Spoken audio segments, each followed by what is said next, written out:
Hovli so'ragan do'stlarimiz uchun yana bitta yaxshi variant bilan chiqyapman. Ohangarondamiz do'stlar. No'g'ayqo'rg'on mahallasi Nurafshon ko'chasida bugun sizlarga iminda mana shu hovlimiz sotuvga chiqyapti.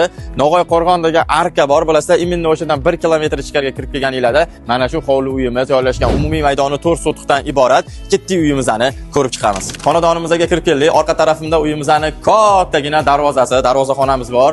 O'zbekka to'y yarashadi. Xudo xolasa mana shu xonadonni sotib oladigan bo'lsangiz, bemalol mehmoningiz ko'p bo'lsa mana shu hovliga sig'dirib olsangiz bo'ladi. Kattagina zilonli zonamiz bor.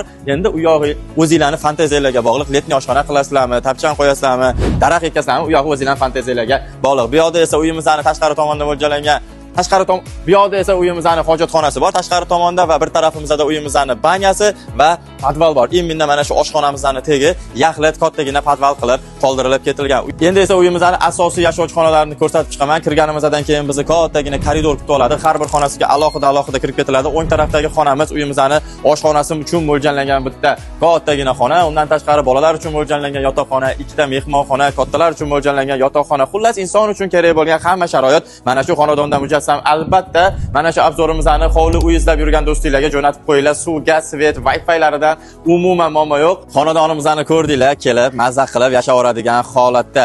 Qaranglar, yonimizda chiroyli katta qasr uylar qurilyapti. Inshaalloh mana shu joyda xonadonni xarid qilganinglardan keyin sizlarga yaxshi qo'shnilar bo'ladi. Uyimizning narxi $85,000 deb baholanadi. Pastda egalari raqamini qoldiraman. To'g'ridan to'g'ri aloqaga chiqasizlar, kelib qalbiga qo'l solinglar. Sizlarga sunnatiga o't beriladi.